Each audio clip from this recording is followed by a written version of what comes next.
Hello to all. Welcome back to VHS e-learning classes. Today we are going to discuss about the hyperemesis gravidarum. We can say that hyperemesis gravidarum is a kind of abnormality which can lead to a further so many complications in mother. So before starting with the hyperemesis gravidarum, let's have a little introduction about this. Nausea and vomiting of pregnancy is called as emesis gravidarum, or we can say that it is called as a morning sickness. And almost more than 70% of female, 70% of pregnant mother goes through it. It is, as the name says, that the morning sickness, but it does not mean it is limited to morning. No, it is not limited to morning only. It can occur at any time of the day. And simple nausea and vomiting, if you people remember that when we had discussed about the minor disorder of pregnancy. So under the minor disorder, the first disorder we discussed was the nausea and vomiting. So nausea and vomiting, which is a morning sickness, it is a condition in which the pregnant female complaint of nausea, and sometimes she complains of a few bouts of the vomiting. Not the vomiting is a very small in amount and it is clear. So that is a simple vomiting of pregnancy or the emesis gravidarum, and we can treat it with the simple measure like the to have a dry toast when she is going to get up early in the morning, and not to take any spicy meal, to have a small and frequent meal. So with this measure we can treat it. And one another feature of this emesis gravidarum is that it will cure after the third month of pregnancy. Like after the first trimester, this disorder will resolve by itself. But now that our main topic, that is hyperemesis gravidarum, which is also called as the pernicious vomiting. Hyper, we all know that the hyper means excess and emesis means vomiting. So like about what amount of vomiting, how much of vomiting if the mother does, we can say that it is a hyperemesis gravidarum. So any vomiting in pregnancy, that can lead to, first is number one is weight loss, second is it is interfering with its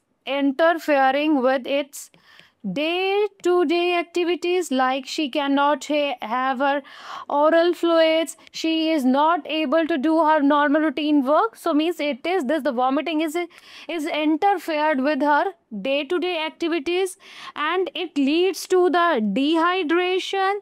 There is also ketosis is there. Along with ketosis there is alkalosis. Why there is alkalosis? We know that when we vomit out, we expel out our stomach content. So content of our stomach comes out, which will lead to loss of hydrogen, and ultimately it will lead to the stage of the alkalosis.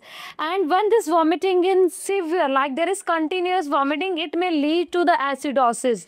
So acidosis, basically this acidosis is related to the starvation ketosis. Because of starvation ketosis, mother is not taking anything and she is not able to tolerate anything, and there is just prolonged vomiting, which will in the long term lead to the acidosis. And last is there is hypokalemia. Hypokalemia is decrease in potassium. So if any vomiting, if it leads to this of the following symptom, then we can say that it is a condition of hyperemesis gravidarum.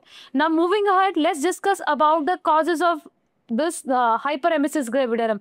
Like nausea and vomiting happens in almost every female, like up to some extent, and it relieved by the end of first trimester, like by the 8th to 10th of week, or we can say that by 11 to 12 weeks of gestation it will get resolved. So now discuss about the etiology, reasons for this hyperemesis gravidarum. Number one reason is the endocrine. So under the endocrine, the main culprit hormone is the HCG, human chorionic gonadotrophin. Why we say that the HCG is the main responsible? Because in case of multiple pregnancy and also in case of the hereditary form mole, In both the condition, there is a increased level of HCG, and more amount of hyperemesis is, or more cases of hyperemesis is seen among such mother. And along with this, like I am telling you that after 11 to 12 weeks of gestation, this hyperemesis is going to resolve, is going to resolve. So this is also one of the postulate which leads to that due to the HCG this condition is happening. And along with it, there is a hormone estrogen and progesterone are also little bit contributing. So number one reason here endocrine, and then is the infection. And if there is a H. pylori infection in the mother, which is a gram negative bacilli, so it may lead to the hyperemesis gravidarum. And the third reason is a upper gastrointestinal dysmotility. We all know that we had discussed this many of number of times that in the pregnancy there is a decreased mortality of GI tract. GI tract mortality क्या हो जाती है? Decrease हो जाती है. Why it is decreased? Due to the effect of pregnancy maintaining hormone, and the pregnancy maintaining hormone is progesterone. Yes, due to the effect of the progesterone. And also progesterone lowers our lower cardiac sphincter, so which will lead to this condition hyperemesis gravidarum. And then there is due to liver dysfunction, like if there is increase in the serum transaminase in pregnancy, it will lead to the hyperemesis gravidarum. And yes, psychological factor plays a very important role. Like once mother starting feeling nausea and vomiting, she may psychologically feel that कि yes अब मुझे क्या हो रहा है, मुझे nausea आ रहा है, मुझे vomiting हो रहा है. And it is not like any due to some situation, it is particular to some smell, to some food, to some situation or some incidents. So yes, psychological factor plays an important role. Then dietetic factor, if there is a decrease in vitamin B1, vitamin B6 or protein, it will lead to the hyperemesis gravidarum. And genetics, it is seen that the female whose mother or sister were having a hyperemesis gravidarum, so she will also have a more chances of this condition अगर उसके mother और sister में ये condition थी. Now moving ahead, let's discuss about the pathology, like biochemical changes which happens in this hyperemesis gravidarum, like due to loss of water and sodium in vomiting. We know that in hyperemesis there is a the female eject out the water, there is a loss of the sodium, and due to loss, like if the sodium is going to go out, so it will lead to decrease in the sodium level in body, in decrease in the chloride level, and decrease in the potassium level. All these changes will lead to the hepatic dysfunction. And when there is hepatic dysfunction, it will lead to ketosis and the state of the alkalosis. So this is our biochemical changes which happen. Then second one is a circulatory. So we all know that in pregnancy there is hemoconcentration. So in pregnancy there is hemoconcentration which will lead to the increase in RBCs. There is an increase in the HB percentage. So all these factors are going to be increased, and which will lead to the increase in WBC count and eosinophil. So this ultimately these two factors will also going to increase, and this is happening all because of the effect of the excessive vomiting. Then is a metabolic changes. So under the metabolic changes, like inadequate intake of fluid, like I am telling you that the hyperemesis, like she is not able to tolerate anything. So in an inadequate intake of fluid, it will lead to the glycogen depletion from the body. And we all know that when there is a glycogen depletion from the body, there is the accumulation of non-ketonic body in the urine, and ultimately it will lead to its excessive secretion, which causes the ketosis in the mother. And now, moving ahead, we had discussed definition, its causes, and its pathology, then the clinical manifestation. So, clinical manifestation in the early stage, there is the mother will say that she is having a vomiting. So, in the early stage, there is a vomiting is there with the increase retching. Like in the early stage, there is a vomiting, and plus along with the vomiting, always remember that in this there is a early stage, her day to day activities are affected, but there is no sign of dehydration. So remember, my friends, in the early stage there is no sign, but in the late stage there is a sign and symptom of dehydration. Okay, so the symptoms which mother feels is the vomiting is there, and there is oliguria. Oliguria is when the urine output is less than 400 ml. There is oliguria, decreased urine output, and along with this there is a epigastric pain, and constipation.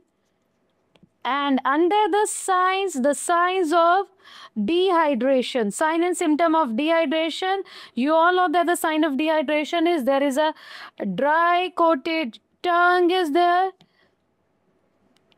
sunken eyes, acetone breath is there, and there is decrease in blood pressure, tachycardia is there, and increased pulse. So the signs of dehydration would be there. And after this sign and symptom, there is a one pregnancy unique quantification MSS score. Basically, this scoring system is used to assess the severity of the vomiting. So how severe the vomiting is, we can assess it with the help of this score. So usually the clinician uses this PUQE score to assess the severity of the disease. It also helps to classify that patient needs hospitalization or not. So patient को admit करना या नहीं करना, it wholly solely depends upon it. So in the pregnancy unit quantification MSS score, so if the score is between 4 to 6 means there is mild condition. If it is 7 to 12, there is moderate, and more than 13 score, it is severe. Okay, then is a investigation. So when we are going to perform the urine analysis, in the urine analysis there is a dark color urine with increase in specific gravity would be there, and acetone. And that is acetone secretion in the urine. There is a dark color urine, and there is oliguria would be there, and along with the oliguria, the pH of urine is acidic. So acidic pH of urine would be there. And when we are going to laboratory test biochemically, there is increase. You all know that increase RBCs, increase hematocrit, increase blood urea. There would be an altered LFT test, and there is and when electrolyte abnormality, and under electrolyte abnormality there is a decreased potassium, decreased sodium level would be there, and eye examination should be done to assess for retinal hemorrhage. In case of retinal detachment, and ECG would also be performed if there is a electrolyte abnormalities. Then moving ahead about the complications of hyperemesis gravidarum.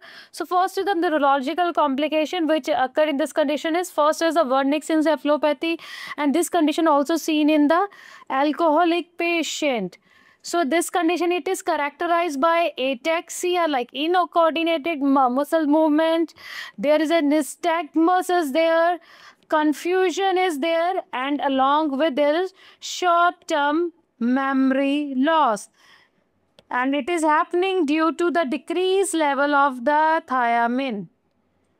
And along with the this Wernicke's encephalopathy, in the neurological complication, we can also see the Korsakoff syndrome, and in the Korsakoff, we can say that a Korsakoff dementia, and it is happened due to the decreased level of the vitamin B1 or the thiamine. And peripheral neuritis, it can be seen in condition with the peripheral nervous system injury. Apart from this neurological complication, there could be a stress ulcer in stomach, esophageal tear or rupture would be there, like with increase in the retching with the dry heaves, there could be a risk of the esophageal tear, jaundice when there is an alteration in the liver value, renal insufficiency, and retinal hemorrhage. This all are the long-term complication. Like if we had not treated the disease at the earlier stage, it will lead to such complications. And after the complication management, so for the management, first we are going to discuss about the management for the mild to moderate cases. Like mild to moderate cases which does not require hospitalization. Fine. So our principle of management is, think in your mind, हमारे क्या management का हमारे principle होंगे. पहली चीज तो to control the vomiting, and second is to maintain fluid and electrolyte balance. Right? So under the treatment, first is the lifestyle and dietary modification. Under the lifestyle and dietary modification, advise mother to refrain from offensive food and order जो चीज़ उनको प्रबल दे रही है, and to have a small and frequent meal. Small and frequent meal because overfilling of stomach as well as the we say the empty stomach both lead to this condition.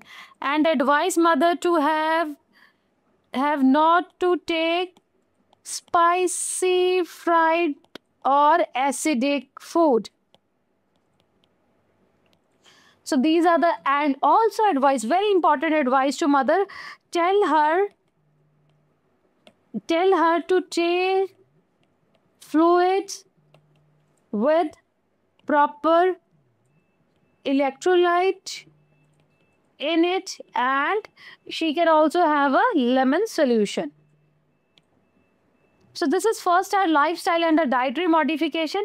And now after this, number 2 is the avoid triggering factor. So under the triggering factor, number 1 factor which we need to keep in our mind is that if she is having a problem from any kind of smell, like if she's a problem from any kind of oil or any kind of fat, usually in pregnancy, the smell of cooking is also very noxious to the female. So she should avoid all such factor, and also avoid lying down immediately after meals.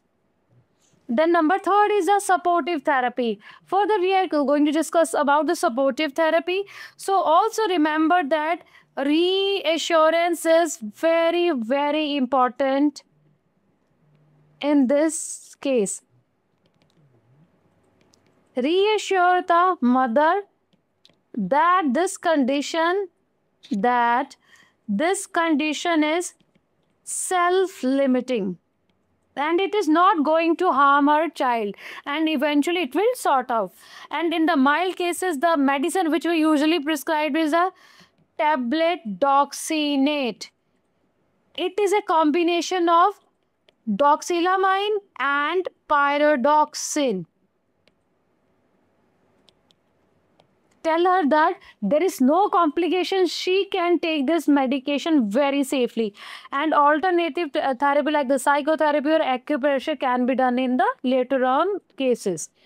Now the management for the severe cases. Severe cases which requires, we all know that the hospitalization. So under this, number 1 is the hospitalize the patient according to her severity. Then fluid therapy need to be started. Like we should always keep in for like when the vomiting stop, we need not to give any oral fluid after the 24 hours of the stoppage of the vomiting. So under the fluid, 3 liter of fluid to be given, under which 50% is 5% dextrose, और 50% मतलब 1.5 litre हमें देना, 5% dextrose and 50% ringer lactate, and plus additional हम fluid देते हैं that is equal to the amount of vomiting of 5% dextrose. 24 hours में mother की कितनी वॉमिटिंग हुई उसके इक्वल हम 5% डेक्सट्रोज देते हैं. Then drugs we all know that antiemetic you all know doxylamine, along with this vitamin that is pyridoxine vitamin B6, first medication, or second we can given in severe cases metoclopramide it can be given, and phenothiazine in the some severe cases, and another is a corticosteroid. Like the use of the corticosteroid in this condition is very controversial. Some says that we can given and some say we should not given. Like it is parallel to the its benefits or the risk. So in the severe cases where all other treatment is not effective, in that case we can start with the methylprednisolone 16 mg 8 hourly for 80 hours, and then along with it, as we had discussed that there could be a vernix encephalopathy like severe so on complication, so thiamine 100 mg can be administered and added to the IV fluid. And if there is a potassium level is low, then the additional potassium should be added to the fluid. Then further is a nutritional support. So under the nutritional support, like the vomiting has stopped, like do not start immediately with the heavy food. So start immediately with that like dry toast, कुछ रस, कुछ biscuit, ऐसी light चीज़ों से start करना, and थोड़ी थोड़ी मील से स्टार्ट करें, इवेंचुअली हमने फुल कंप्लीट मील पे लेके आना है. And termination of pregnancy it occur very rarely in severe cases, यहाँ पे complication बहुत ज़्यादा हो चुकी है. And a combination of, always remember that supportive treatment, antiemetic and dietary modification are recommended in severe hyperemesis. And always remember to maintain a hyperemesis progress chart for the hospitalized patient. In this we will record the temperature, pulse, blood pressure, respiration, the urine output, and routine blood test. And at the last, in the flow chart, in the form of the diagrammatical, let's discuss about the treatment of hyperemesis gravidarum. As per the PUQE, we will classify whether it is a mild cases or it is a severe cases.